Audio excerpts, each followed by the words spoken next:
Ok, muy buenas tardes a todos. Muchas gracias por estar aquí acompañándonos en esta mesa redonda de la 27ª semana de las matemáticas de nuestro departamento.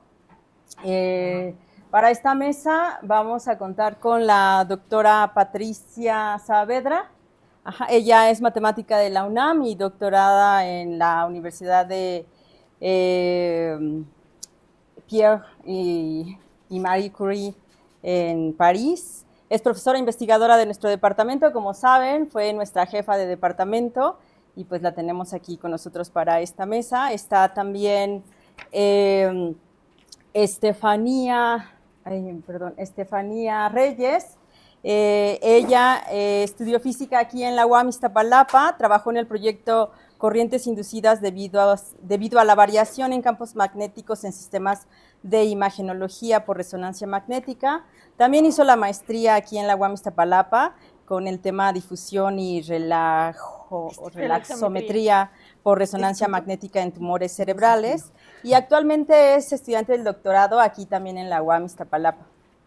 Además está con nosotros el doctor Alberto Martínez, quien es licenciado en matemáticas por la Benemérita Autónoma de Puebla y tiene el doctorado en matemáticas aquí en la UAM Iztapalapa, y también por la Universidad Jaume de España. Además, él tiene un certificado por la IBM en ciencia de datos y bueno, también es profesor en nuestro departamento, aquí en el departamento de matemáticas, y hoy junto con ellos vamos a platicar en esta mesa redonda del tema el futuro del empleo y la automatización.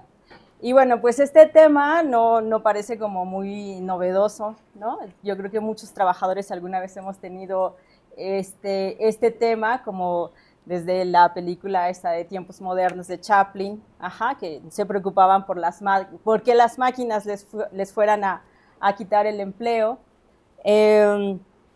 Y bueno, pues sí, es una realidad que actualmente tengamos esta inquietud. Este título, como les digo, podría ser de cualquier otra carrera, pero a lo mejor, no sé, en literatura podríamos pensar que no les van a quitar el empleo, o sí. Fíjense que yo hice el siguiente experimento, le pregunté a Copilot, que es una de estas llamadas inteligencia artificial, que me quieres escribir un poema, y me escribió uno bastante bonito, así. Me escribes un poema y me escribe un poema. Y luego digo, bueno, a lo mejor, pues sí, tiene por ahí un poemita guardado, pero le voy a pedir uno más específico, un poema, por ejemplo, sobre la maternidad, y también me lo escribe. También está chulo, lo pueden ahí leer, bueno, ya. Entonces, bueno, a lo mejor en literatura sí también están temiendo por ahí, pero quizá en el diseño no, a lo mejor los de diseño sí se salvan, pero pues no. La siguiente lámina veremos que también se pueden ya crear cosas muy chidas con inteligencia artificial. Pero ¿será que a lo mejor nosotros en matemáticas sí nos salvamos de la automatización, de los posibles peligros de la automatización o no? Pero también le pregunto a Copilot, oye, ¿me das una demostración del teorema del algoritmo de Euclides? Y así le puse nada más y me responde, creo que no pasó lo que me respondió, pero sí, me responde completamente lo que sea. O sea, no me dice de qué algoritmo, casi me adivina en qué algoritmo estoy pensando, ¿no? Y me da una demostración del teorema. Entonces, yo quisiera justamente entonces empezar esta mesa con alguno de ustedes que nos quisiera contestar en matemáticas. ¿Le deberíamos de temer a la automatización? ¿Cuáles son las perspectivas que vemos aquí entre ustedes, nuestros panelistas, respecto al empleo de los matemáticos? No sé, tal vez, Patricia, ¿quieres? Bueno, a mí me gustaría comenzar un poco dando un panorama general del empleo actual, en este momento, no tanto hablar del futuro, sino poner, ¿no? Decir, bueno, cuál es la situación actualmente del empleo para los matemáticos. Y me gustaría un poco presentarles cifras de Estados Unidos como ejemplo de un país industrializado y de México, para que hagan la comparación. Y también va a ser algo divertido, ver la forma en la que definen nuestro trabajo. Entonces, me gustaría comenzar con lo primero, que es la oferta laboral actual. Y bueno, yo voy a hablar de un grupo especial de profesionistas: matemáticos, actuarios y estadísticos. En realidad, los actuarios y los estadísticos son casi nuestros hermanitos, ¿sí? Aunque se orientan específicamente en ciertos campos. Entonces, ¿qué pasa? ¿Cómo? Su contraseña. Bueno, pero entonces yo puedo, lo tengo escrito, entonces puedo seguir. Ok. Sin problema. Entonces, miren, yo le pedí a lo que es la Oficina del Trabajo en Estados Unidos, ahí está. Entonces déjenme pararme porque si no está difícil. Entonces, primero lo que me llamó la atención es cómo define la Oficina de Trabajo de los Estados Unidos la especificidad de este conjunto de profesionistas. Creo que viene por la anterior, por favor.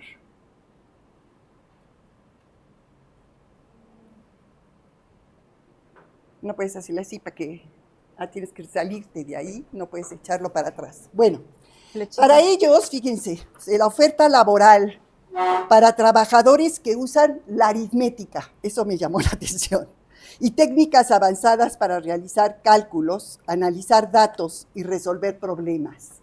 Esa es la forma en la que definen el trabajo que realiza este conjunto de profesionistas, que me pareció un poco naif, ¿no? Ingenuo en la definición. Entonces, lo que ellos dicen es que el empleo para estos trabajadores está creciendo, y está creciendo mucho más rápido que el crecimiento promedio laboral. Se espera que se abran anualmente en Estados Unidos 33,000 plazas al año. Y los ingresos anuales promedio de estos profesionistas es de $101,000 anuales. Mientras que los ingresos promedio anuales en general para cualquier trabajador es de $48,000 anuales. Entonces, eso muestra que el dedicarse a este tipo de profesiones pues representa una muy buena inversión, es muy lucrativo. Ahora, después ellos clasifican el trabajo y dice: actuarios y matemáticos que se dedican a estimar el riesgo en las operaciones financieras usando probabilidad estadística y teoría financiera perciben un salario anual de 120,000 pesos. Especialistas en ciencia de datos que utilizan herramientas y técnicas analíticas y computacionales para extraer información relevante de los datos, perciben un salario anual de 108,200. Matemáticos y estadísticos que analizan datos y aplican técnicas matemáticas, estadísticas y computacionales para resolver problemas, perciben un salario de 104,860. O sea, todos estos arriba de los $100,000 anuales. Analistas en investigación de operaciones que usan matemáticas y lógica, según ellos, para resolver problemas complejos, perciben un salario de $83,640. O sea, todos ellos muy por encima del promedio de lo que gana cualquier otro trabajador. Entonces, bueno, esto es lo que pasa en un país industrializado. Entonces nos preguntaríamos, ¿qué pasa en México? Bueno, algo que comentaba con Alberto es, pues aquí en México no tenemos, datos muy fidedignos. Ese es uno de los problemas a los que podríamos decir se dedican a ciencia de datos, que simplemente tener datos confiables no es fácil, porque estamos en el país de los otros datos, ¿no? Yo tengo mis datos. Entonces, lo que sucede actualmente en México, según profesiones, hay 16,000 actuarios, 19,741 estadísticos y 29,745 matemáticos, lo que da un total de 67,486 profesionistas. Según el INEGI, son 72,000. Y la diferencia de las cifras nos sorprende, porque muchos matemáticos nunca sacan su cédula profesional, porque no se las exigen, mientras que, por ejemplo, los actuarios no pueden ejercer sin tener su cédula profesional.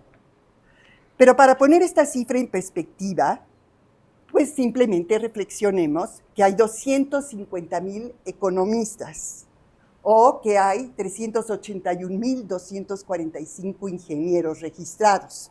O sea, el porcentaje de este perfil de trabajadores es mucho menor. Ahora, la que sigue.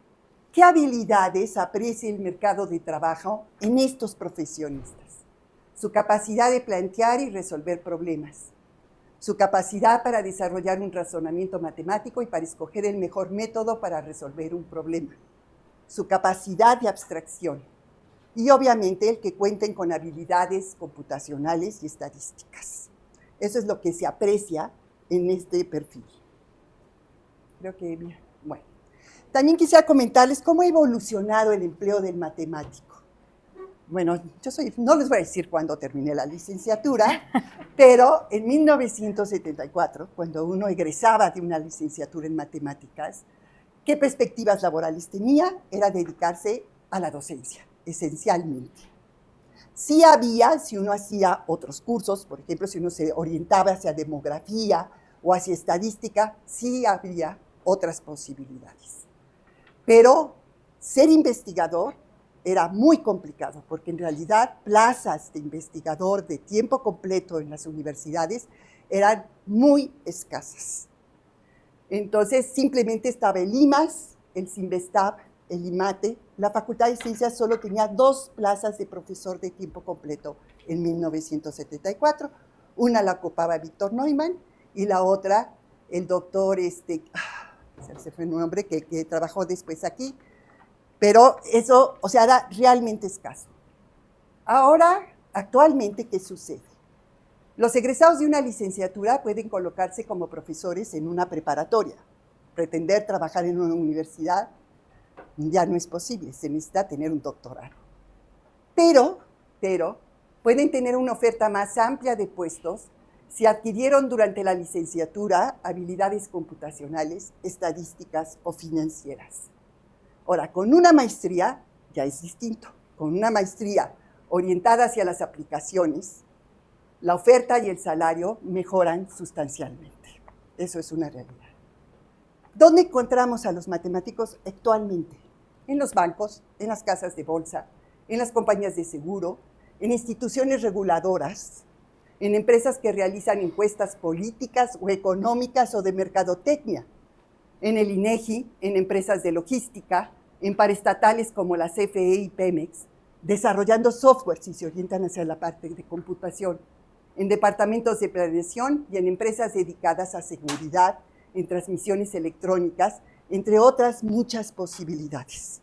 Entonces, esto yo creo que ya pone las bases de lo que ha sido la evolución del empleo y de lo que es el empleo en estos momentos en un país que, hay que decirlo, pues no está totalmente industrializado, ¿no? Desgraciadamente, o sea, no nos podemos comparar con la economía ni con la producción que se hace en Estados Unidos o en Europa. Entonces, yo creo que así como se dice, calentamos el ambiente y dejo la palabra para los demás. Muchas gracias, Patricia. Alberto, ¿quieres? Bueno, siguiendo aquí con la línea que comenta la doctora Patricia, pues yo les voy a hablar un poco sobre mi caso. Que la cosa no ha cambiado. Plazas de investigación son muy escasas. Porque pues yo soy topólogo, tengo una formación teórica. Sí, pues licenciatura, maestría, y desde que estás en la licenciatura dices, pues ya saldrá algo, ¿no? Terminando el doctorado. Y pues, te avientas la maestría, el doctorado, como te van becando así. Hasta el postdoctorado, pues ese algo no salía, ¿no? Todo ya estaba ocupado. El problema es que ahora ya salimos un montón de doctores. Entonces, por ahí al año de mi postdoctorado, me empecé a fijar en estas cosas. Bueno, es que en donde yo estudié la licenciatura en la UAP, a los matemáticos nos tenemos obligatorio llevar 2 cursos de programación en C. Entonces, desde ahí nació mi amor por la programación. Me gusta un montón programar. Entonces, esa me sirvió como una herramienta B en caso de que no encontrara lo que yo siempre quise, que era, en ese momento era hacer teoría. Y pues te vas encontrando conforme vas avanzando en el doctorado y en postdoc que las oportunidades cada vez se van reduciendo más, ¿no? Y usted dijera, no, pues quieres un empleo aquí cerca de tu familia. No, o sea, la situación está así en todo el país. Convocatoria que sale, convocatoria que rechazamos a un montón de personas ya con doctorado. Y se los digo ya con publicaciones, postdoctorado, todas esas cosas, ¿no? Que suman a tu CBU. Cada vez hay más competencia y pues hay que fijarse en otras cosas. Bueno, esa sería mi recomendación. Pues sí, y una de estas, bueno, las nuevas tecnologías que están en auge hacen que surjan estas nuevas carreras. Y uno pues ya, digamos que ya lleva camino en eso, ya llevamos ventaja porque tenemos esa parte matemática. Ahora falta la parte computacional. Pues, si están interesados en esta parte, pues deberían meterse en esas cuestiones para que tengan una opción en B en caso de que sus objetivos pues se vean un poco obstaculizados, ¿verdad? Y pues sí, es eso en cuestión del empleo. Aquí encontraba algunos datos que igual platicaba con la doctora Patricia, que pues unas páginas te dicen otro y otros otro, pero en sí, para un científico de datos, pues sí, en las páginas de esas de Talent y ¿cómo se llama? Glassdoor, para científicos que trabajan haciendo ciencia de datos, un salario promedio es de 35,000 pesos. Ajá. Y bueno, cuando terminé mi especialización de ciencia de datos, pues sí me metí ahí a solicitar unas cosas y pues sí llegaban unas ofertas. Pero pues también me ganaba como es que a mí me gusta mucho la investigación, ¿no? Entonces, pues ahí tienes de ver, pues no sé, al igual combinar esa parte. Vamos a hacer ciencia de datos, pero dedicado a la investigación y es lo que actualmente he estado. Y pues no sé, como surgió esa, bueno, a través de mi experiencia, me acerqué con la doctora Patricia cuando era jefa de departamento, para ver si había la posibilidad de dar cursos de análisis de datos en R para alumnos de licenciatura, porque creo que aquí no hay un curso de programación, ¿no? Pues digo, tal vez, no sé, de ahí les surja un poquito tal vez el interés para no sé, asomarse a estos temas, ¿no? Después el curso de Python y así estamos ahí viendo a ver en qué se puede apoyar. Bueno, pues por el momento sería mi intervención. Muchas gracias, Alberto. Estefanía, ¿qué nos quieres comentar? Bueno, pues yo la verdad no soy matemática, soy Ajá. física y bueno, mi tema pues es para lo que ahora es la física. Estoy más enfocada en la parte médica, entonces sí.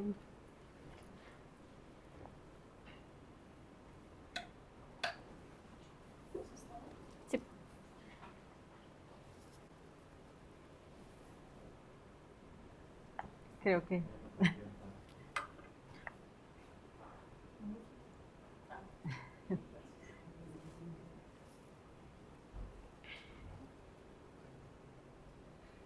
Gracias, Jim. ¿Será que el futuro nos ha alcanzado? Esa es una buena pregunta. Bueno, yo lo que hago es, empecé a investigar sobre Python, comandos. Yo desconocía totalmente del tema. Entonces me empecé a enfocar, pues, en qué voy a hacer. Y ya estaba lo de para entrar al doctorado. Y yo estaba trabajando en tumores cerebrales. Entonces, el tema era de que pues ya trabajaste con tumores cerebrales, ya sabes dónde están ciertas zonas aledañas y hasta ahí. Y ahora viene la pregunta, ¿qué más puedo hacer con esas imágenes? Bueno, pues ahora, y lo más nuevo, son lo que es inteligencia artificial en imágenes médicas. Es decir, ocupamos redes neuronales convolucionales. Sobre esto tenemos una imagen, aplicamos una red neuronal convolucional y vamos a hacer una predicción. ¿Qué es lo que quiero? Es saber si mi imagen o mi paciente tiene o no tumor. Después de ahí, pues ya se sigue otro tipo de investigación, que es segmentar dónde está la zona de tumor, dónde están las zonas aledañas, lo que es zona periférica y demás. ¿Por qué este tema es importante? Bueno, porque primero es un impacto social, ya que va a contribuir en la parte médica, especialmente en radiología, y también va a permitir predicción, como ya les dije, de la presencia de tumores en pacientes, y además este estudio de inteligencia artificial en este contexto es muy profundo y crucial, pero también revela la necesidad de seguir investigando para dominar plenamente estas tecnologías que pues han ido evolucionando para forma beneficiosa y para la forma equitativa en la sociedad. Ahora, la pregunta es, ¿cuál es el futuro del empleo y la automatización? Bueno, en Reino Unido se ha creado un biobanco. ¿Qué es eso?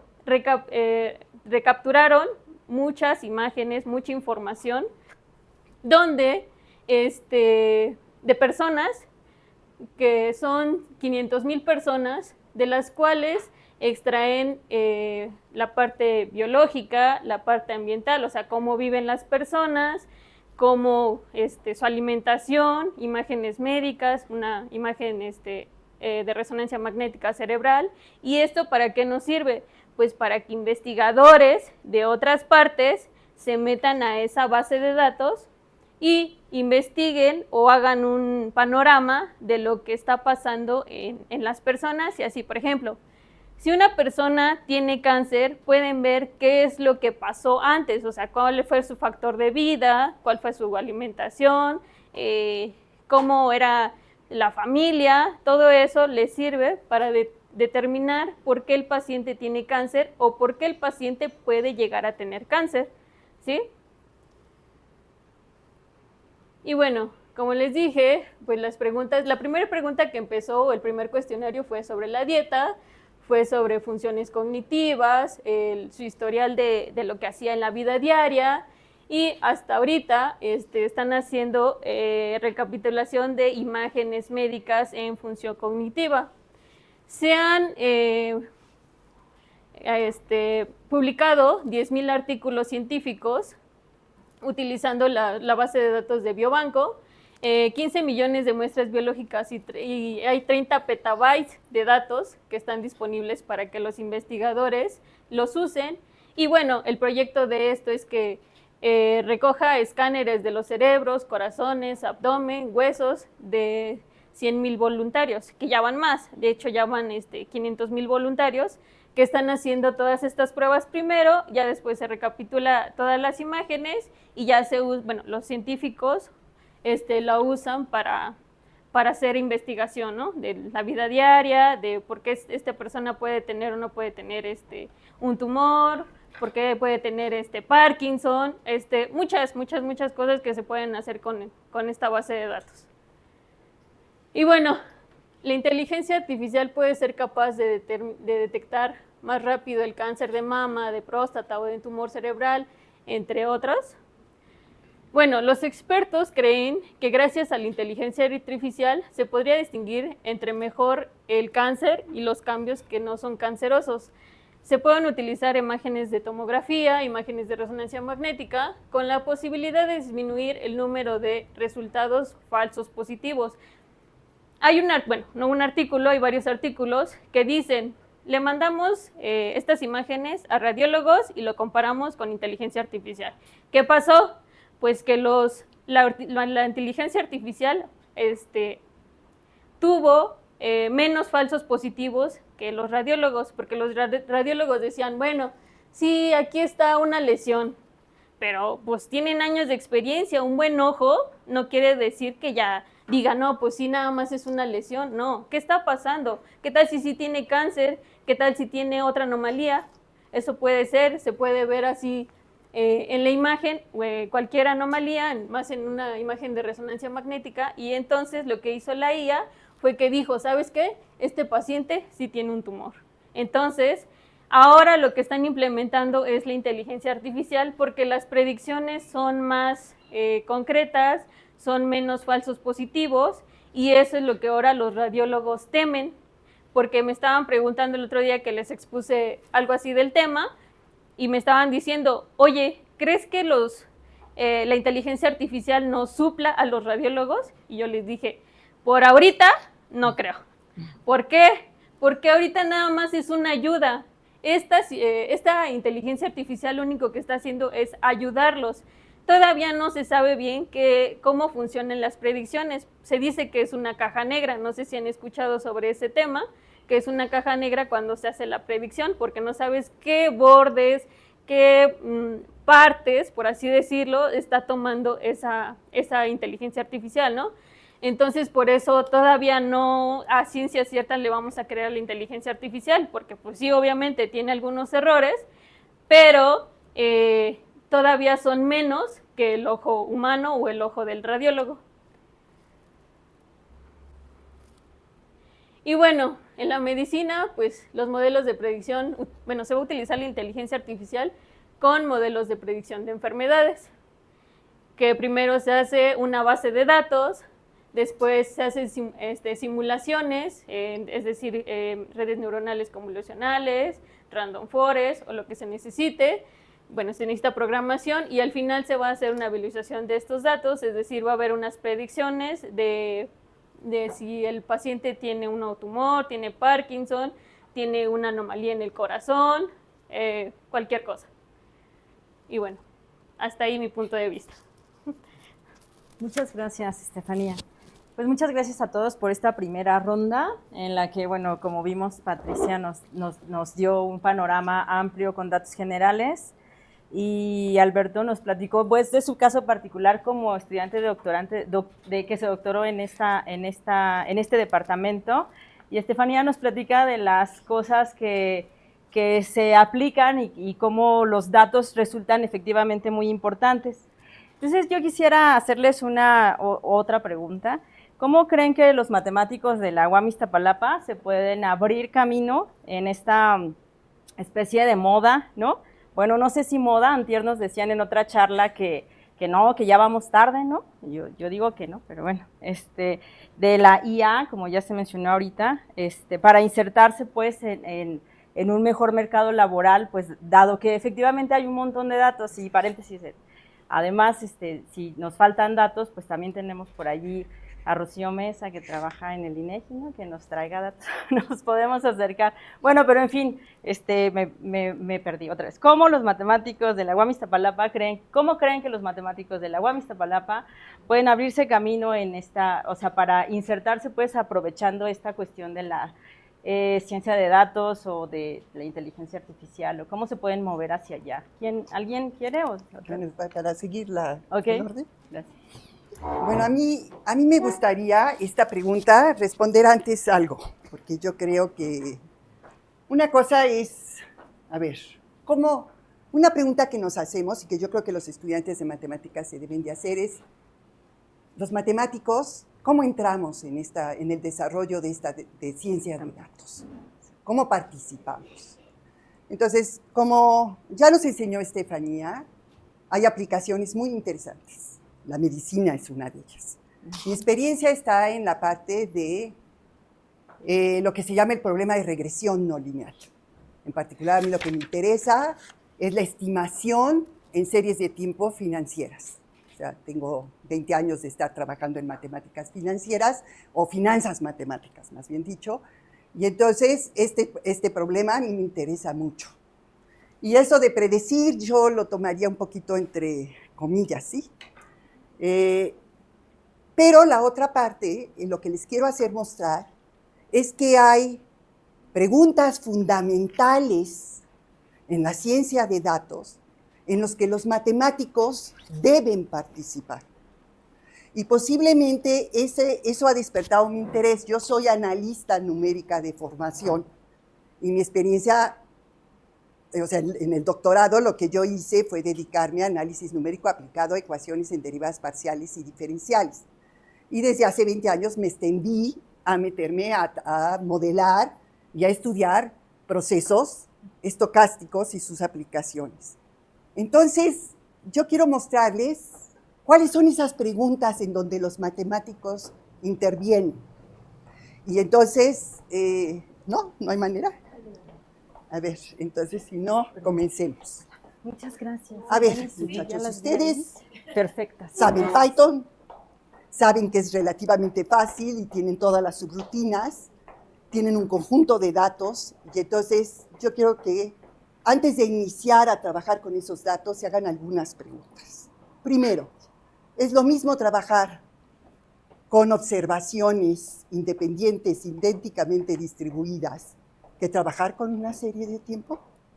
Eso es lo primero que deberían de preguntarse. ¿Por qué? Porque en una serie de tiempo en realidad es una realización de un proceso estocástico y los datos, las observaciones, están correlacionadas.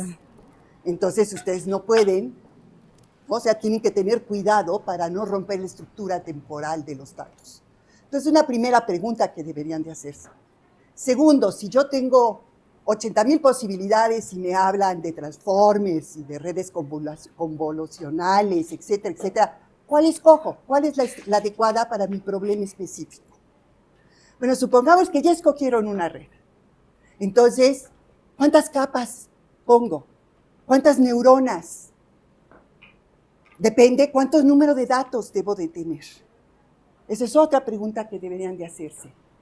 Entonces, es lo que ponía aquí. ¿Qué estoy realmente haciendo cuando implemento un algoritmo de aprendizaje profundo en Python? ¿Qué es lo que hago? A ver, dos problemas que ya se han hablado y que ya la colega ya nos ilustró en uno. Las redes neuronales se están usando ya sea para regresión no lineal, ya sea entre otras aplicaciones, nada más, pero hay dos temas muy importantes en los que se tiene mucha experiencia, regresión no lineal y no paramétrica, y la otra son problemas de clasificación.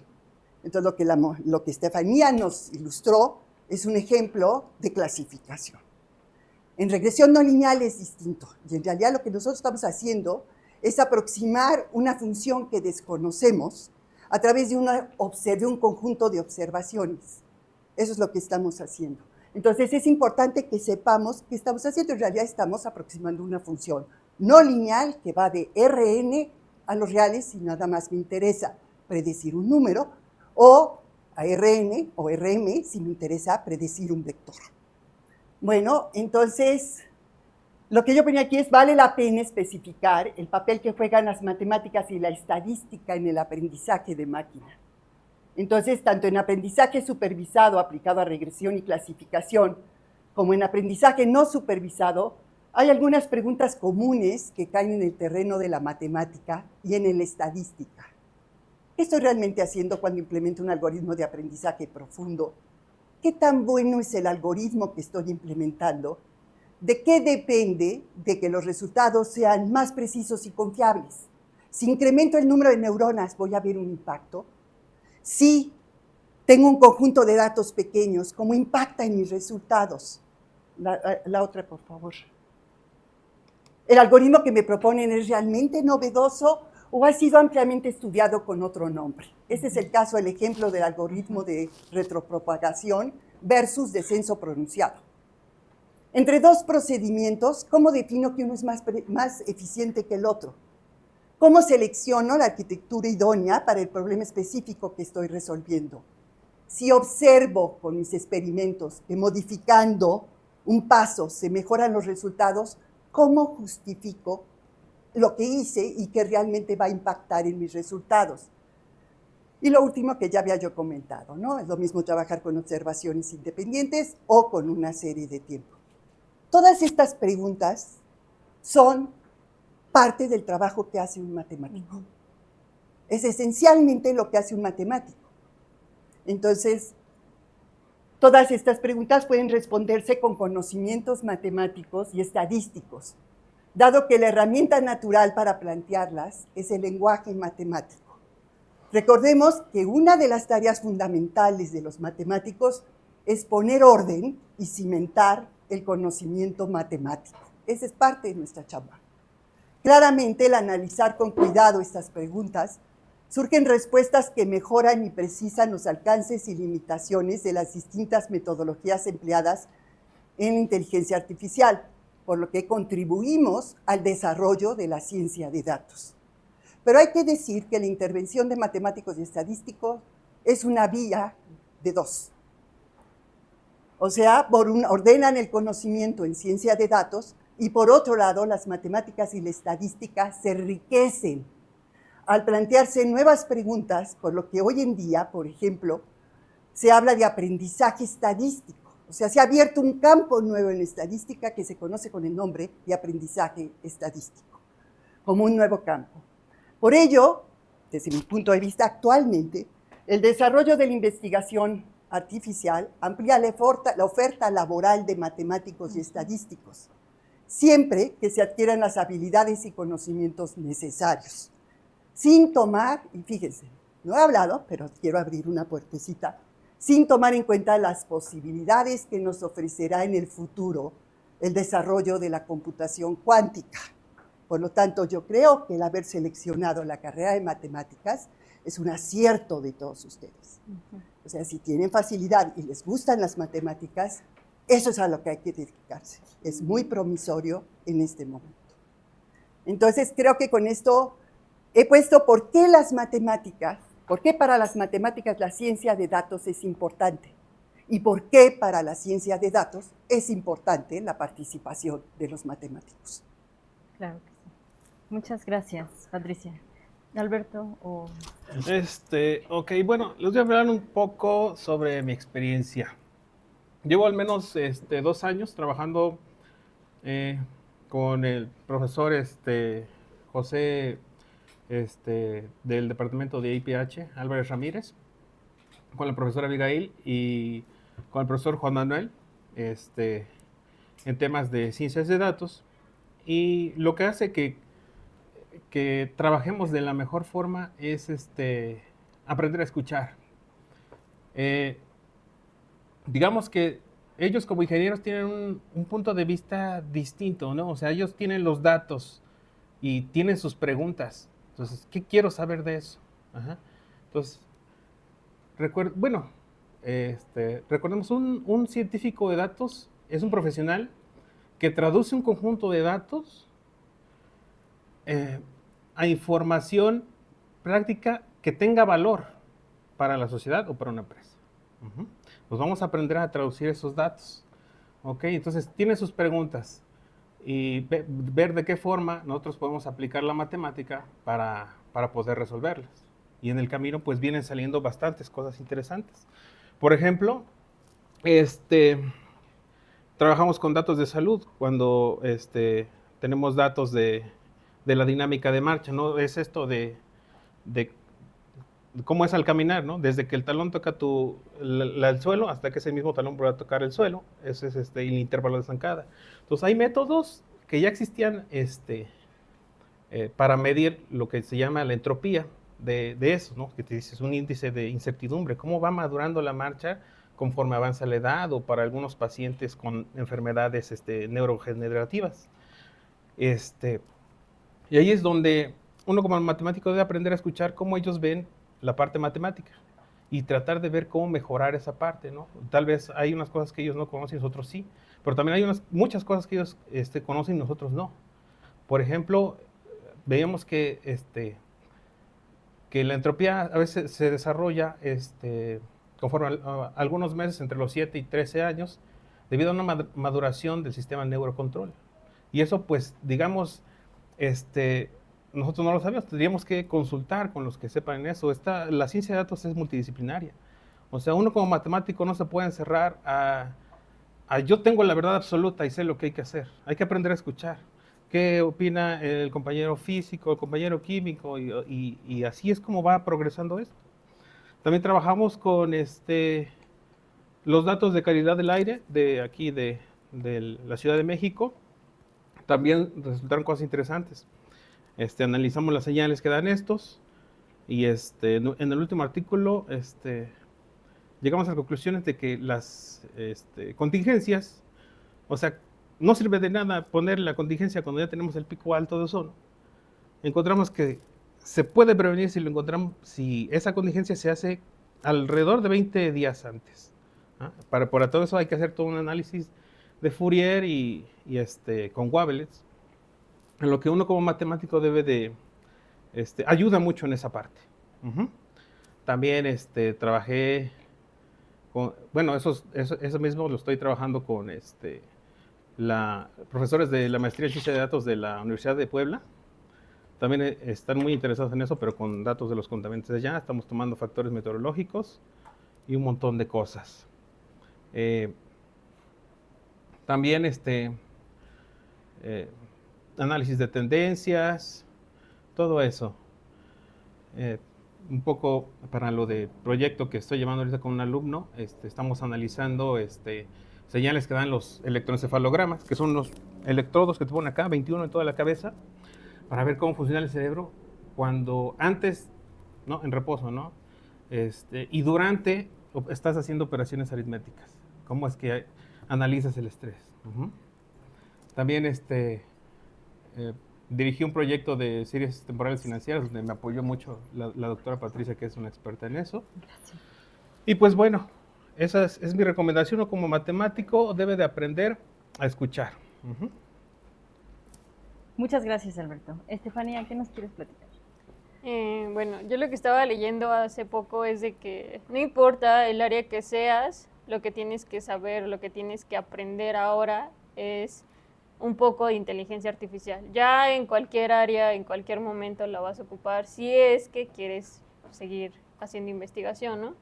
Eso ya va a ser como un requisito.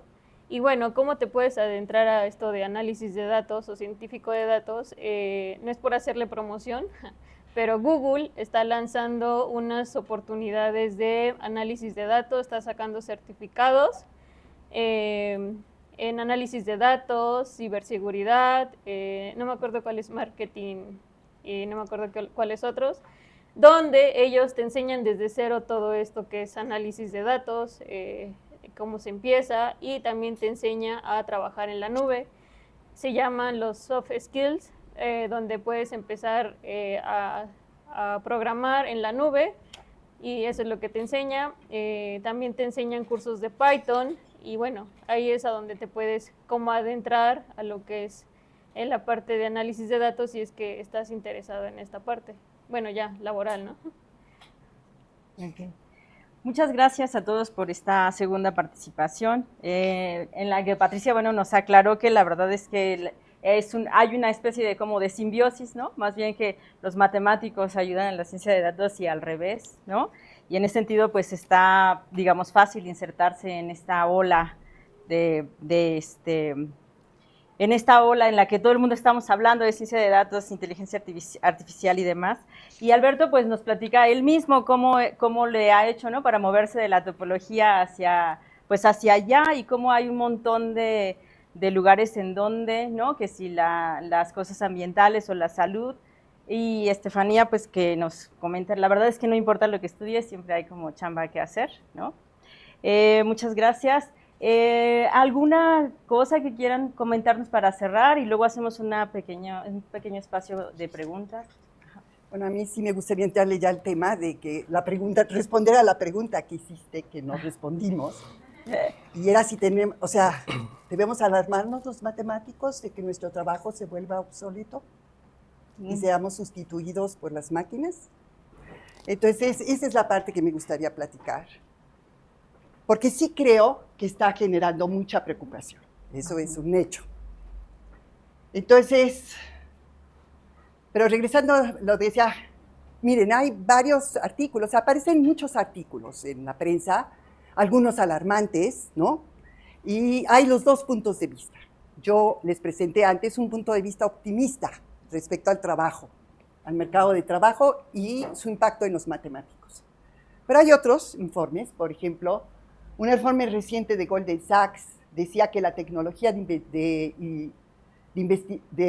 inteligencia artificial podría afectar a unos 300 millones de empleos a tiempo completo, que representan el 18% de los puestos laborales. Y la matemática, según ellos, podría ser una de las profesiones en las que se tuviera una mayor reducción. Las plataformas como el ChatGPT o el ChatGPT Plus, que es el que paga uno por tenerlo, están aún lejos, y eso sí me gustaría decirlo, están aún lejos de ser precisas y confiables, dado que se ha detectado que fallan en muchas ocasiones y sus respuestas están poco fundamentadas. Pero se pregunta uno, si a medida que avancen y mejoren, ¿podrán sustituirnos? Porque en realidad esto es el principio, es la ulita, ¿no?, que está comenzando. Entonces, los procedimientos matemáticos, ahora voy a hablar de los matemáticos y voy a referirme un poco a lo que hacemos los matemáticos en la academia, al trabajo académico. Los procedimientos matemáticos que pueden formularse como algoritmos, desde hace tiempo las computadoras lo hacen más rápido y con mayor precisión, siempre que su número de operaciones sea polinomial. Problemas para los que el número de operaciones no es polinomial siguen siendo un reto. Por otro lado, desde el 2013 existen plataformas que realizan tareas típicamente hechas para los matemáticos.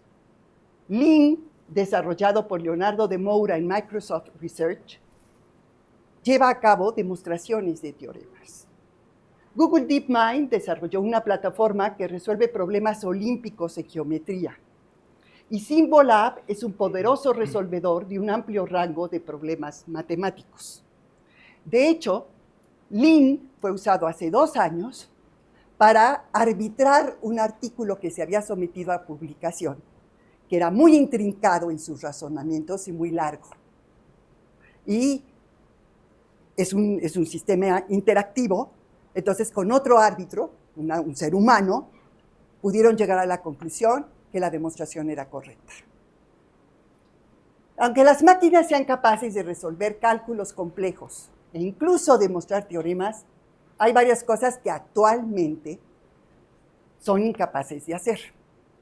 Extraer conceptos abstractos a partir de información concreta.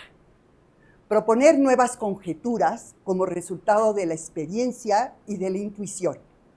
Ser creativos e imaginativos, cualidades esenciales en la actividad matemática, conforme a lo que Poincaré describió en su artículo de 1908, El futuro de las matemáticas.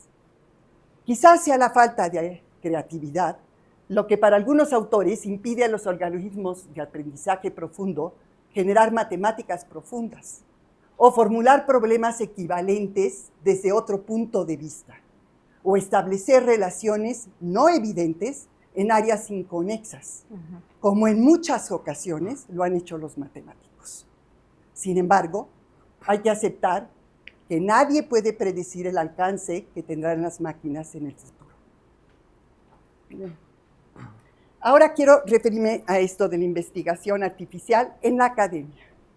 El desarrollo de la investigación artificial ha prendido las alarmas en todos los ámbitos y en particular en la comunidad matemática en cuanto al trabajo que desarrollan los matemáticos en la academia. Entonces voy a referirme respecto a las publicaciones, que eso es una forma en la que los matemáticos divulgamos nuestros resultados. Nature y Science, que son algunas de las publicaciones más importantes que tienen mayor índice de impacto, han decidido no aceptar artículos escritos por una plataforma de inteligencia artificial. O sea, que hecho por la plataforma tal, no se va a aceptar. Y la excusa que pusieron es porque violan la legislación sobre derechos de autor y exigir que en los artículos que se publiquen en sus revistas, los autores especifiquen en qué secciones usaron inteligencia artificial. Obviamente no les preocupa cuando se usan para sacar resultados a través de un algoritmo que se implementó en redes neuronales. Lo que les preocupa es la sección en donde se pone, en una introducción, donde se ponen los antecedentes y se describen los objetivos del artículo, porque se han encontrado que muchos autores copian lo que les da el ChatGPT. ¿Y qué es lo que ha resultado? Google mismo ha aceptado que ChatGPT y ChatGPT+, como otras plataformas, a veces alucinan. Así le llaman ellos, alucinan. Inventan autores, términos y resultados. Y que entonces alguien ingenuo que copia y transcribe sin un sentido crítico, resulta que está presentando y sometiendo artículos que no tienen pies ni cabeza, que nadie entiende y que además que son falsas los resultados. Eso está preocupando enormemente a la comunidad, porque esto está contaminando el conocimiento. Entonces, yo no quiero satanizar a ChatGPT de lo más mínimo, pero hay que usar este tipo de herramientas y de plataformas con mucho criterio y con mucha crítica y siendo cautelosos. Entonces, quiero comentarles que qué tan preocupante es este tema. Los números 61 y 62 del Boletín de la Sociedad Matemática Americana, correspondientes al mes de abril y julio de este año, se dedican en forma integral a este tema, con colaboraciones no solo de matemáticos, sino también de filósofos y antropólogos, porque saben que esto nos lleva, realmente todo esto de las plataformas y proyectándolos hacia el futuro, realmente nos lleva a un terreno filosófico, epistemológico incluso. O sea, y eso, pues hay personas que ya han estado pensando en ello desde hace muchos años y no recientemente. Entonces, yo creo que este es un momento adecuado para que nuestras propias instituciones y la comunidad matemática mexicana reflexionemos al respecto. ¿Sí? Es difícil prever, eso sí lo digo yo. Las predicciones, no creo en las predicciones realmente, y menos cuando hay incertidumbre, mucha incertidumbre. Nadie puede afirmar a dónde nos va a llevar. Nadie nos puede decir qué va a suceder en el futuro. Eso, sí es que hay futuro para los humanos, ¿verdad? Pero esa es otra cuestión.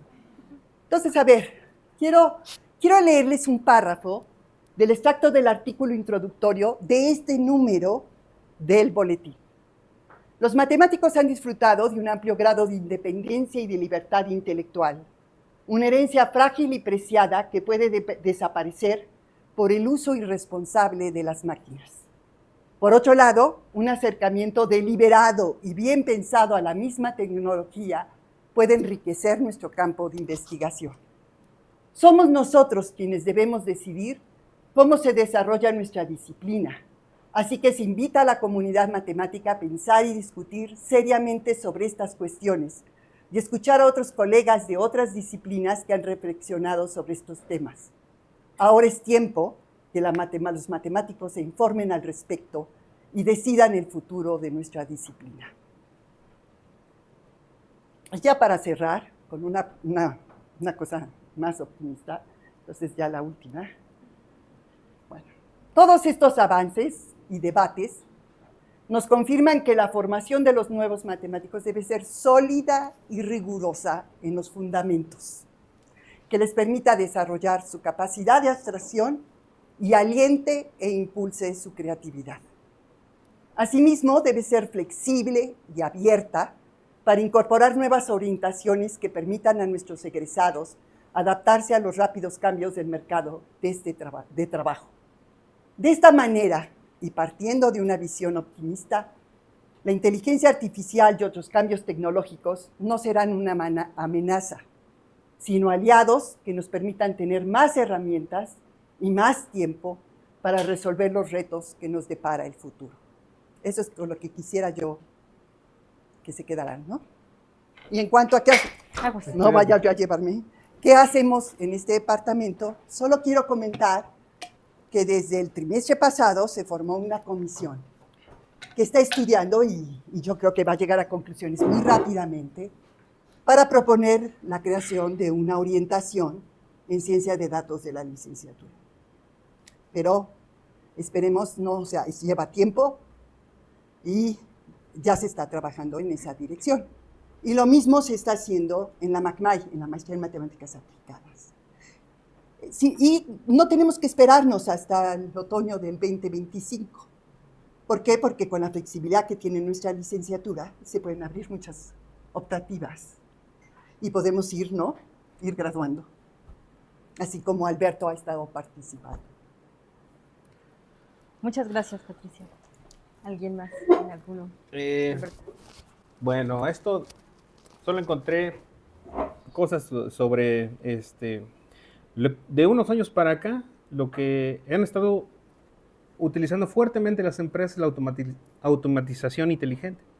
Eso que es el uso de tecnologías de automatización como la inteligencia artificial, gestión de procesos comerciales, automatización robótica de procesos, esto con el fin de optimizar y escalar la toma de decisiones en todas las empresas. Entonces estos procesos pues mejora la eficiencia operacional. Y más que nada estaba viendo, por ejemplo, un fabricante de automóviles puede usar inteligencia artificial para acelerar producción y más que nada buscan reducir el riesgo del error humano. Entonces, pues pues están empezando a sustituir esta parte de manufactura. Una empresa farmacéutica utiliza automatización inteligente para reducir costos y obtener eficiencia de recursos donde existen procesos repetitivos. Pues, sí, esos procesos repetitivos los puede optimizar. Y más que nada las aseguradoras utilizan esto para calcular pagos, hacer predicciones utilizadas, para ver a qué personas es más conveniente asegurarlas, todo esto con inteligencia artificial. Entonces, pues bueno, tiene sus riesgos también, como comentaba la doctora, para nosotros los matemáticos, pero también podemos encontrar ahí, yo creo que una oportunidad, ¿no?, para entrarle a eso, porque estos algoritmos se van actualizando día con día, no es de que vamos a utilizar esta parte de inteligencia artificial siempre, ¿no? O sea, siempre hay código que cada vez es más corto, ¿no?, y optimiza mejor las cosas. Entonces hay que ir actualizando, si es que queremos dedicarnos a esto, claro. Entonces ahí podría ser una oportunidad para el que se quiera dedicar a esto. Y sobre todo, obviamente todo se puede automatizar, pero no sé qué tan conveniente sea. Por ejemplo, trabajaba hace poco con un algoritmo de Random Forest para determinar posibles enfermedades cardíacas. Entonces, tienes que introducir tu nivel de glucosa, presión y todo eso, ya te dice, pues tienes tal, ¿no? Entonces eso se podría desarrollar para, en un futuro, pues nada más, tengo esto, y sabes, este es el medicamento, este es el tratamiento. Pero pues, ¿quién se iría tranquilo a la cama tomando ese medicamento que le dio una máquina, ¿no? A veces prefieres el contacto humano, que el médico te observe y cheque bien qué es lo que tienes, te dé un seguimiento. Entonces, pues hay algunas cosas para las que es conveniente y otras que no. Por ejemplo, cuando te empiezan a caer cargos de tarjeta de crédito y tú lo que quieres es ya hablar con alguien que te atienda y te dice tu caso y no. Si tiene esto, 1, 2, 3, ¿no? Hasta que te vaya resolviendo con un algoritmo y te canalice después de media hora con alguien. Entonces, esa parte es muy desesperante. Bueno, y finalmente, pues eso. Aprendamos a buscar oportunidades. Muy bien. Gracias, Estefanía. Y bueno, para cerrar, esto es, la inteligencia artificial, no le tengan miedo, es algo que vamos a ocupar en el futuro. Como les decía, los radiólogos dicen que somos una amenaza. Bueno, a mí me llamaron casi amenaza, porque pues, dicen que les voy a quitar su chamba, y la verdad es que no, la verdad es que pues yo solamente quiero apoyarlos para que su carga de trabajo sea menos complicada a la hora de detectar alguna enfermedad, ¿no? Y pues si están en la disposición de esto, pues trabájenle. Es un poco complicado empezar, porque yo no sabía por dónde ir, pero una vez que se van adentrando, como que le van llamando más programas, conceptos y así, y pues como que ya se van familiarizando y esto ya no empieza a ser pesado, ya empieza a ser como un poco más fácil, más factible, y hasta lo pueden platicar, así como ahorita lo estoy haciendo. Y bueno, eso sería todo de mi parte. Muchas gracias a todos. A mí me gustaría simplemente, antes de pasar a las preguntas, claro, quedarme con una cosa que dijo Patricia sobre que los matemáticos ponemos orden. O sea, puede ser que lleguemos y ponemos orden, pero luego a la hora de poner orden acá, puede ser que desordenes otras cosas o que justo por ese orden resulten otras preguntas, ¿no? Y en ese sentido pienso que efectivamente no se acaba el trabajo y no hay por qué temer. Y bueno, ahora sí, gracias a todos y si quieren, todavía tenemos unos 5 minutos si alguien quiere hacerle alguna pregunta específica a alguno de nuestros panelistas. Sí, gracias. Entonces, ahorita mencionó una serie de cosas en que, por ejemplo, lo de bajo, ¿no? De que es incómodo y molesto cuando uno va con el doctor, también que no genera la misma confianza, ¿no? Pero, ¿qué pasa si se supone que el sueño de la IA es una IA general? Entonces, ¿qué tan lejanos estamos de una IA general? ¿Y cómo cambiaría Bueno, creo que haya la percepción humana cuando existe una IA general? Bueno, pues yo creo que falta mucho para eso. Sí. No sé, o sea, te decía eso, que al menos resulta incómodo para uno como usuario, ¿no? Porque las empresas lo que trata, pues eso, reducir costos. No quieres personal que te esté atendiendo a cada persona, ¿no? Igual, las farmacéuticas y todo eso, pues les conviene más, pues con una máquina que te dé tu medicamento y simplemente ingreses eso. Yo simplemente hablaba desde el punto de vista del usuario, pero pues tal vez ya con el tiempo si vemos que esto realmente funciona y pues sí van siendo cada vez más precisos, pues en el futuro pues sí llega a existir esa confianza, ¿no? Que ahorita tal vez no tenemos. Más o menos, ¿con cuánto tiempo es muy aproximado? No creo que nadie pueda predecir. No creo que nadie pueda predecir, ¿eh? Exacto. No lo creo, no creo que nadie pueda, posiblemente, o sea, no creo que nadie pueda predecir en este momento en cuánto tiempo. Y yo dudaría que exista una IA general.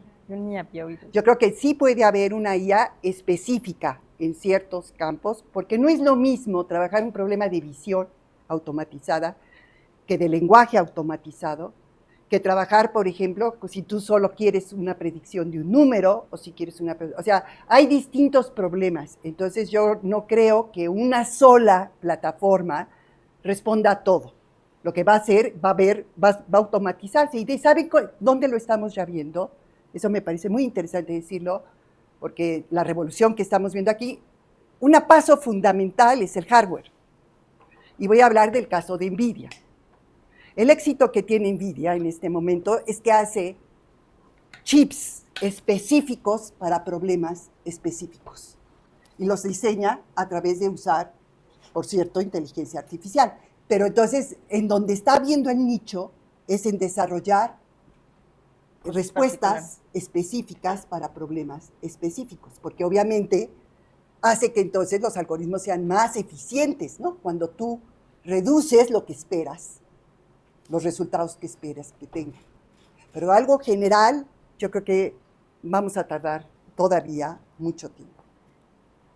Ahora, ¿qué es mucho tiempo? No lo sé. O sea, a ver, a mí me tocó trabajar, muchachos, con tarjetas perforadas en 1974. ¿Sí? Hasta los 80s, finales de los 80s, comenzamos a ver las computadoras personales.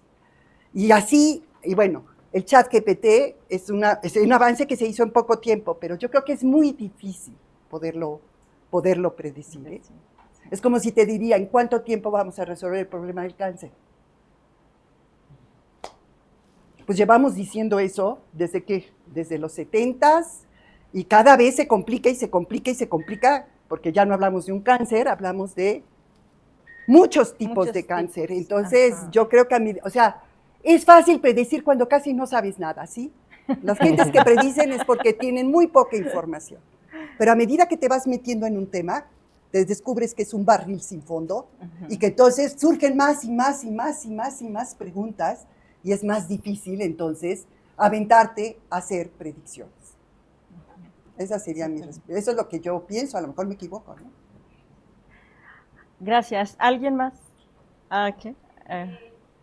Hay muchas preguntas. A ver.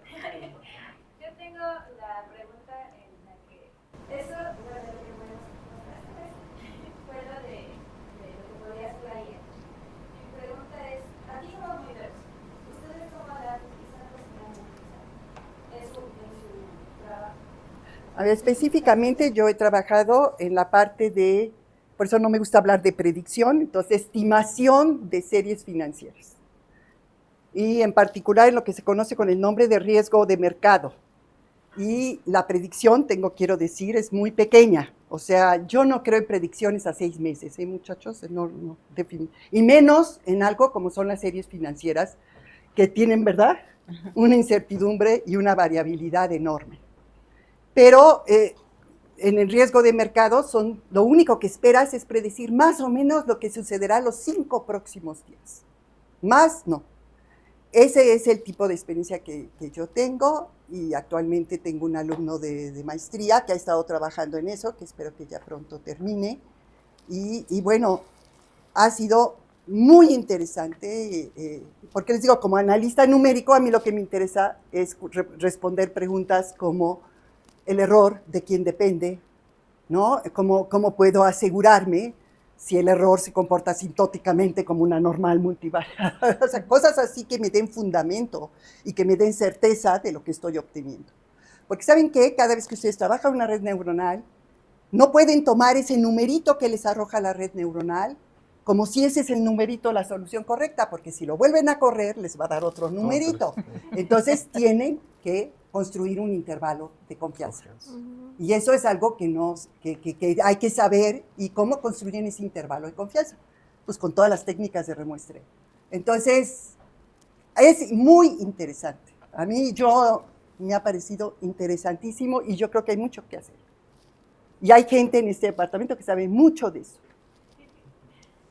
Muchas gracias. Bueno, desde mi experiencia, algoritmos de Machine Learning, ya les habló ayer un poco Juan en su charla, lo utilizamos para varios algoritmos para predecir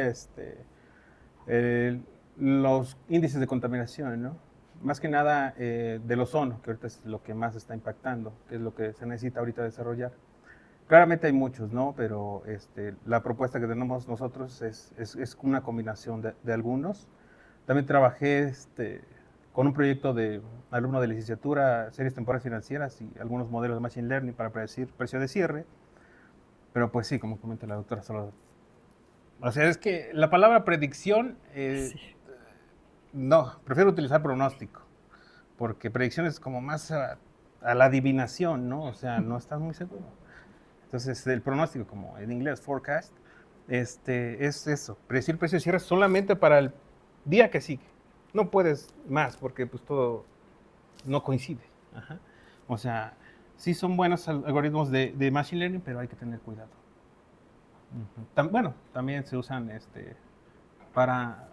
utilizado para algunas cosas de decisión de cuáles wavelets utilizar cuando se hacen los espectrogramas de frecuencias.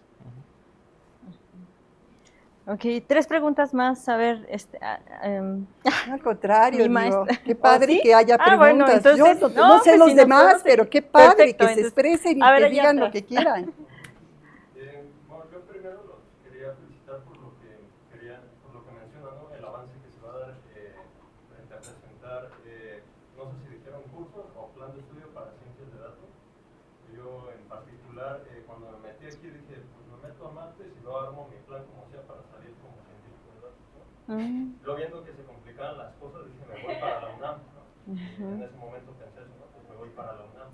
Allá está condicionada por 2 años de mates, física o teoría y pasas para ciencias de datos, ¿no? Ya luego, por suerte, pues bueno, entré en un equipo que se puso a trabajar en inteligencia artificial, y así es como lo llevamos, ya me quedé mejor acá, ¿no? Yo creo importante, ¿no? Para entender la estructura, ¿no? Los modelos de inteligencia artificial, la base matemática, ¿no? Yo creo entender a profundidad, que podría ser el álgebra lineal, cálculo, ¿no? Para el proceso, ¿no? De la propagación hacia atrás. Ok, bueno, lo que yo iba a hacer más bien era como una consideración igual a tomar. No solamente considerar abrir cursos para ciencias de datos, sino tal vez para inteligencia artificial, ¿no? Ya actualmente el ITAM abrió igual carrera en ciencias de datos, pero es una universidad privada que vale una fortuna, ¿no? Entonces, pues bueno, viendo eso como en plan de que haya posibilidad o no sé, para quien le interesan estas cosas y no tenga los recursos para entrar en esas universidades, poder entrar de lleno. Yo he visto que no solamente para los matemáticos, digamos, es que pueden ser afines a la parte de inteligencia artificial. Incluso se puede ver en los avances de la inteligencia artificial, por ejemplo, poder hacerlo de segmentación de imágenes, son biomédicos, ¿no?, quienes generaron ese primer artículo. Y bueno, o sea, o el perceptrón, ¿no?, o sea, que están metidos en psicología, en neurociencia, no sé, es multidisciplinario, ¿no? Yo creo que es algo que le importaría no solamente al departamento de matemáticas, sino a demás departamentos, ¿no? Pero una buena sólida base en matemática yo creo que es esencial, ¿no? Y bueno, yo solamente comento eso. Muchas gracias. Acá, cualquiera de los dos. Bueno, sobre mi pregunta va encaminada, bueno, son más bien como dos preguntas, pero es como una sola cosa en realidad. Y va encaminado más bien hacia a lo que ahorita la doctora Patricia mencionó, de que es fácil predecir cuando no sabemos nada, ¿no? Pero bueno, ustedes sí saben. Y mi duda es, cuando tenemos como referencia otros fenómenos históricos de tecnologías que se nos han presentado en el mundo, como por ejemplo el Internet o el desarrollo de los procesadores, vemos que en un momento hay una gran emoción, sobre todo a nivel coloquial, ¿no?, a nivel de los medios de comunicación. Hay una gran emoción y un pronóstico a veces exagerado de la evolución que estas tecnologías van a seguir, ¿no? Entonces, obviamente, pues el futuro es imposible de predecir, ¿no? Y entonces siempre hablamos de decir, bueno, solamente habrá que ver cómo van a mejorar, ¿no? Cómo se desarrolla esto. Pero ese crecimiento explosivo usualmente se ha encontrado con techos, con momentos en los que deja de darse el crecimiento explosivo, y es ahí cuando ya podemos, como, ¿cómo se dice?, observarlos de una manera más objetiva, ¿no? ¿Cómo ven ustedes ese techo, o si se acercará en algún momento ese techo del crecimiento explosivo que ha tenido la inteligencia artificial, todos los algoritmos de machine learning y eso? O sea, ¿qué tanto tiempo ustedes esperarían para que nos encontremos ya con el momento en el que la tecnología actual ha llegado al límite de su desarrollo posible antes del desarrollo de una nueva tecnología que permita volver a empezar esa explosión? Y otra, bueno, sí, con respecto a lo mismo, con respecto al crecimiento explosivo de las tecnologías, y sobre el miedo que podrían tener los matemáticos. Yo no soy matemático, una aclaración. El miedo que podrían tener los matemáticos a estas herramientas. Por ejemplo, hubo ese mismo miedo cuando comenzó el desarrollo de tecnologías como las computadoras, como usted, doctora, que pues participó con las tarjetas perforadas, ¿no?, las punch cards. Hubo esa misma sensación de a lo mejor pánico, de alarma, de decir, estas cosas van a comenzar a reemplazar a los matemáticos en un futuro, porque bueno, al final del día creo que es como el gran avance crítico de Turing en el siglo pasado, de poner precisamente las matemáticas en una base muy, muy, muy material, ¿no? Y bueno, esas serían mis dudas. A ver, yo voy a tomar la segunda. Después de la guerra y durante la guerra, la Segunda Guerra Mundial, se vio el surgimiento de las computadoras. Y había problemas, y es muy similar a lo que estamos viendo en la inteligencia artificial. Había problemas de hardware que tenían que ser resueltos, y había problemas de software. Y de hecho, alguien que intervino es von Neumann, es un matemático muy, muy brillante. Von Neumann entró en ese periodo, en el desarrollo del software de las computadoras. Porque la pregunta que se planteaba uno, bueno, después de 1,200 o lo que sea, 5,000 operaciones, ¿qué tan seguro estoy que el resultado que me está arrojando la computadora es correcto? Y se metió en toda la parte de teoría de errores, ¿sí? Eso es una de las cosas que hacemos los analistas numéricos. Entonces, en ese momento hubo mucho entusiasmo por la parte de las computadoras, a pesar de que las computadoras eran enormes, del tamaño de cuartos, ¿verdad? Y las alimentábamos a través de tarjetas perforadas o de cintas magnéticas. Es el momento, muchachos, en que resurge, y es muy interesante unir esto a la ciencia ficción. Cuando comienza el desarrollo de la ciencia, no el desarrollo, porque la ciencia ficción existe desde que aparece la historia de Frankenstein. En realidad ese es el inicio de la ciencia ficción. Es muy interesante porque comienza a verse la parte de los robots. Y entonces, eso ahí es, o sea, generó muchísimas expectativas y se esperaba que, y bueno, y se comenzaron, esa es la ventaja de lo que se llama la literatura especulativa, que te permite a decir y a plantearte preguntas, ¿qué tal si esto pasara? Y puedes desarrollar a través de un cuento o de una novela lo que tú esperarías que sucediera. Ahora, este avance de esta tecnología también vio el surgimiento de los estudios sobre redes neuronales, que como comentó Joaquín Delgado, cuando presentó los antecedentes, ¿no?, de las redes neuronales. Y eso avanzó y creó muchas expectativas hasta que llegó un punto en que se paró, se enfrió, que se conoce en el nombre como el invierno de la inteligencia artificial. Las computadoras tenían límites. O sea, las capacidades de las computadoras en los 60s, 70s no permitían atacar una serie de problemas. Entonces se frenó y fue hasta después, hasta los 90s, en que comienzan a relanzarse. ¿Por qué? Porque se abarató considerablemente el costo de la memoria y también el desarrollo de todos los chips, ¿no? Y entonces fue cuando se volvió a venir ese impulso. Entonces, algo similar yo creo que vamos a ver con la inteligencia artificial.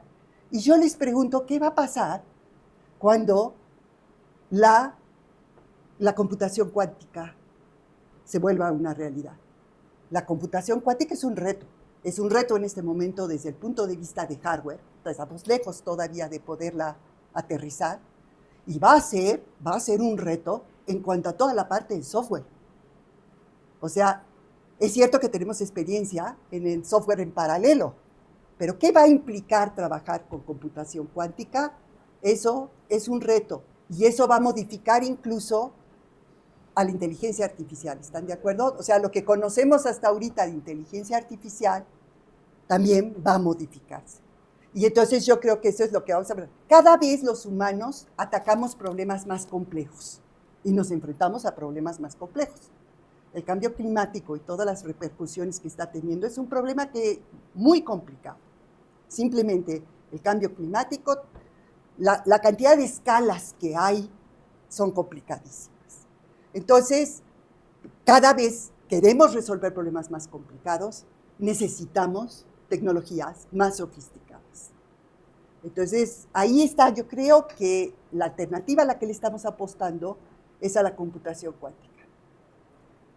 Bueno, estamos, muchachos, que en la computación cuántica, como estamos con la fisión, ¿sí? Estamos con la fisión, estamos desde los 60 diciendo ya viene, y no viene. ¿Por qué? Porque no es rentable.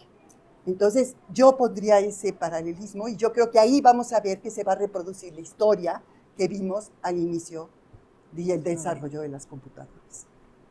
No sé si ustedes quieran responder la primera pregunta que hizo él.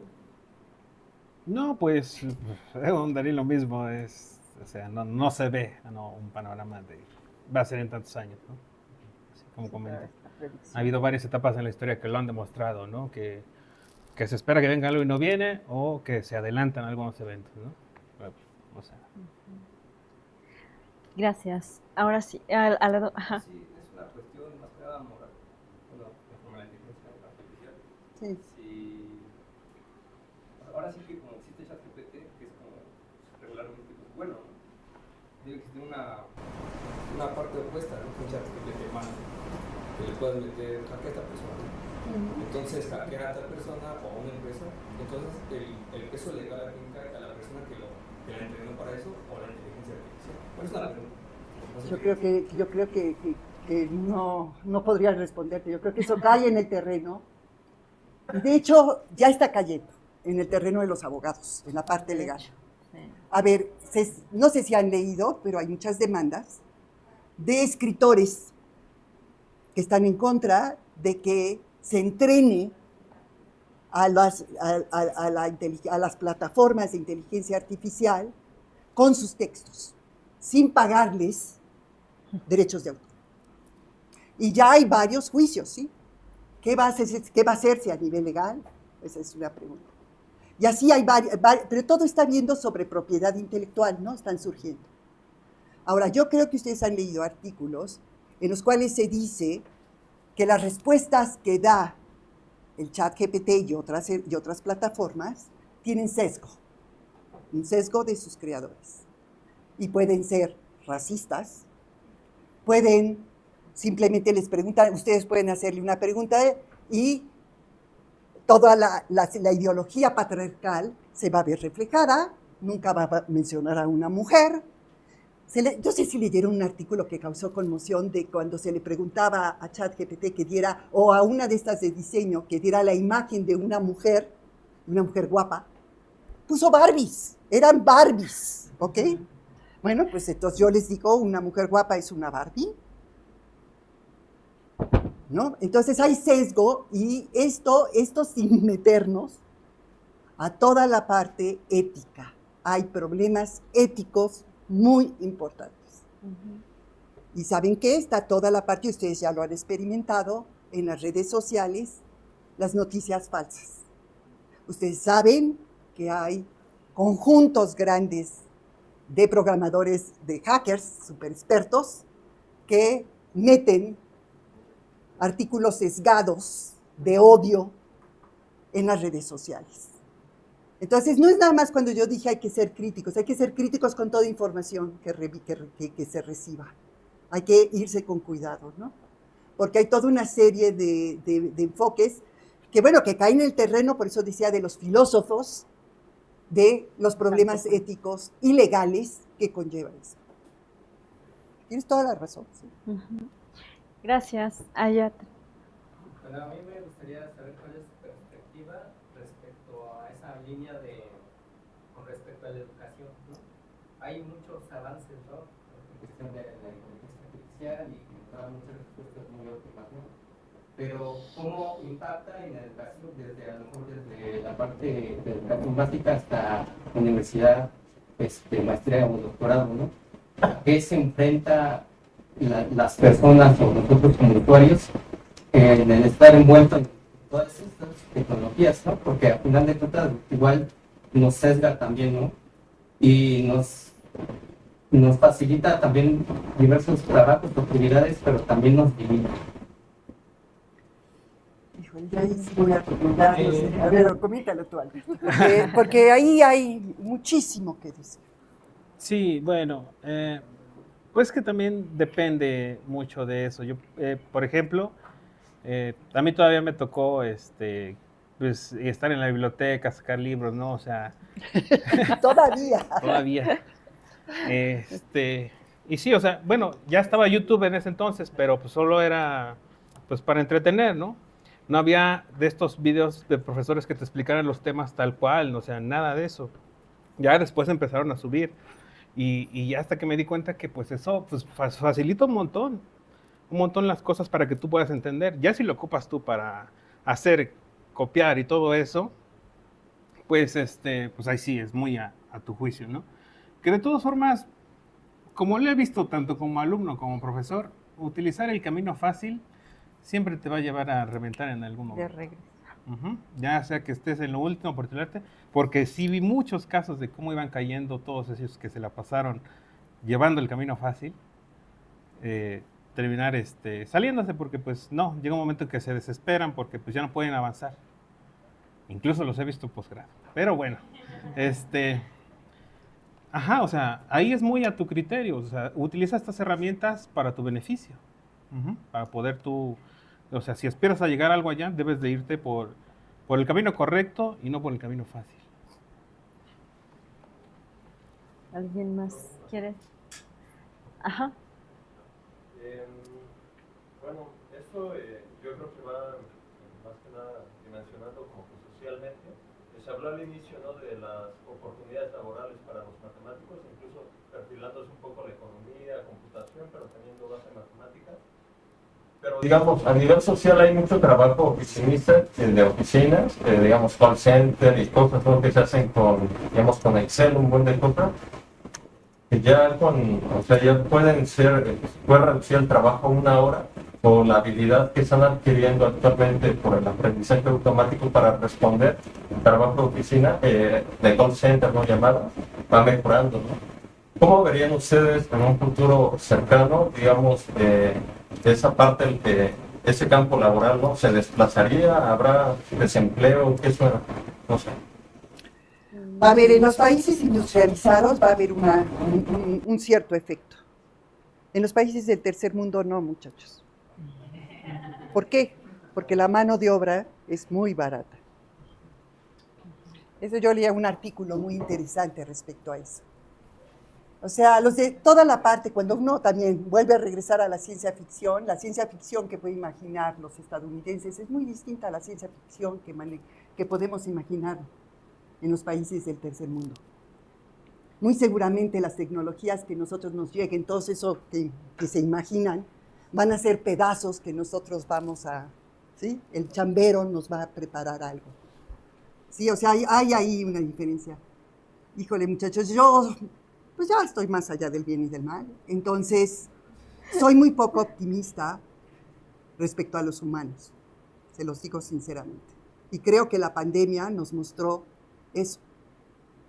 Nos mostró que los humanos son codiciosos, egoístas y solo piensan en sí mismos. Y que los países avanzados, porque está el ejemplo de las vacunas. Cuando se desarrollaron las vacunas, ellos se llevaron la tajada y luego a ver qué hacemos. Por ejemplo, ¿qué hace África? África casi no recibió vacunas. Entonces, mientras la humanidad tenga esas ideas, pues yo no espero nada bueno. Que todo lo que va a suceder es, exactamente puede ser que en los países industrializados ese trabajo, el trabajo de los oficinistas se reduzca. Pero también, o sea, ¿por qué? Porque, por ejemplo, yo estaba leyendo que en California se paga, el salario mínimo es de $18 la hora. Entonces, nada más comparen con el salario mínimo que hay en México. Entonces, lo que va a suceder es que, pues en un lado, sí conviene quitar al ser humano y no pagar $18, ¿no? Y tener una máquina que realice el trabajo. Pero en otros países, en América Latina en particular, o África, pues lo que tienes es mano de obra.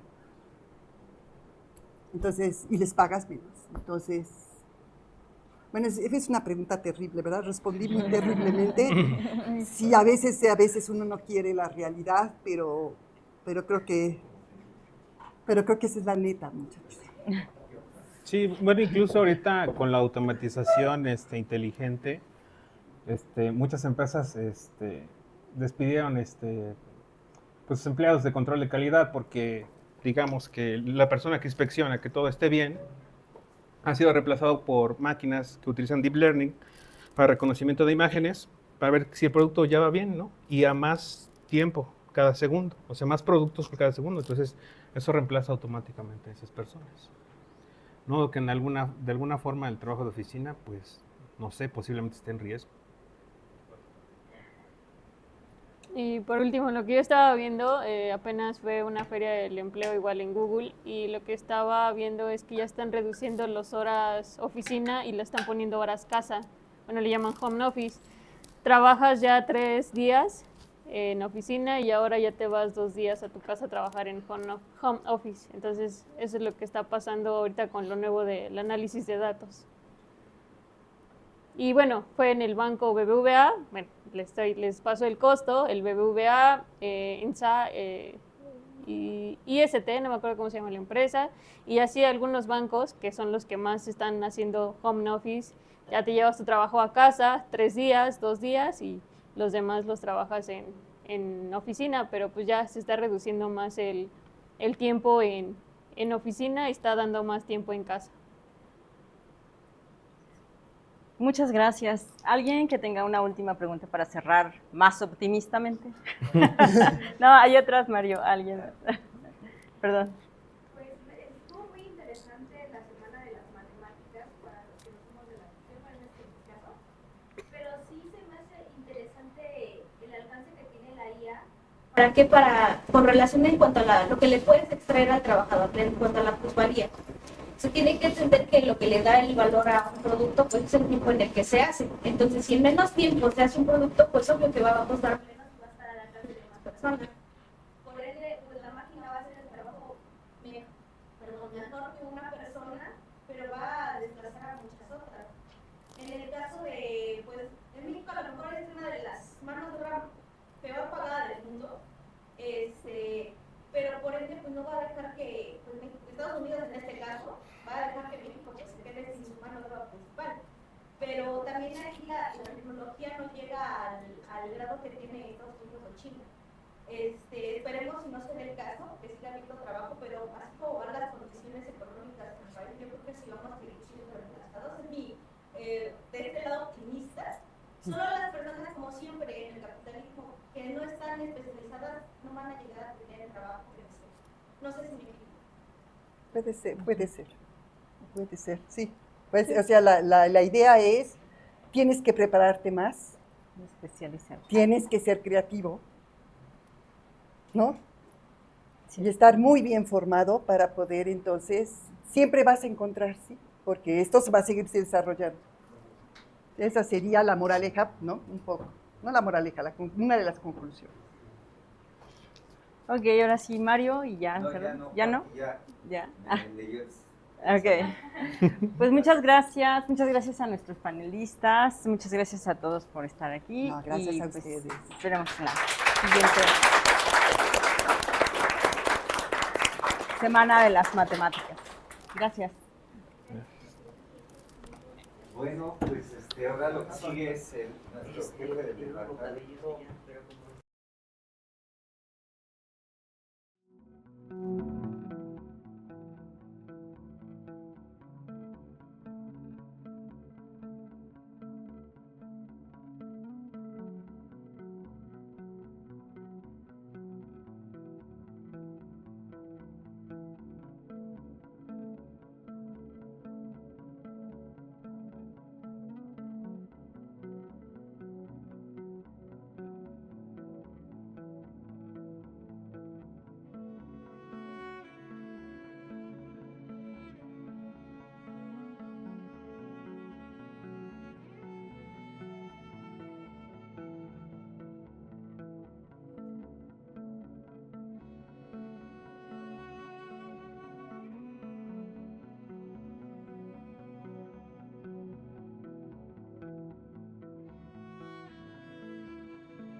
A clausurar el lugar. Bueno, pues estimados participantes, primero que nada le quiero agradecer al doctor Mario Pineda por su atinada idea de que esta 27ª semana de las matemáticas se desarrollara en torno al tema de la interesante de la inteligencia artificial. Realmente creo que fue una idea muy adecuada en este momento, justamente que se están dando pues iniciativas a nivel de la licenciatura en matemáticas, iniciativas en el posgrado acerca de ciencia de datos y en general, bueno, pues también incluyendo lo que es la inteligencia artificial.